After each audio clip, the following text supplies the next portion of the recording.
নহয় যোৰহাটত বাৰ্থডে পাতিব লৈছোঁ কিমান দিবা দাদাই 2 লাখ টকা দিব কৈছে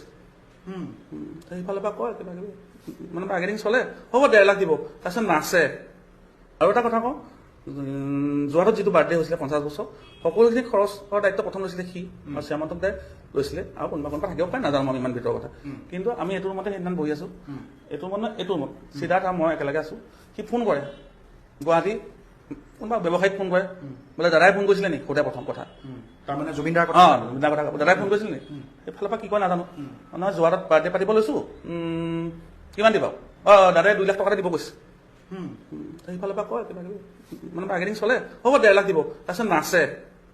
1.5 লাখ আহি গ'ল আকৌ ফোন মাৰে দাদাই টকা 3 লাখ দিব কৈছিলে যোৰহাটত বাৰ্থডে আছিলে আপোনাক কৈছিলে নেকি এনেকে আভুৱা ভয় বোলে নাই কোৱা দাদাই ক'ব কৈছিলে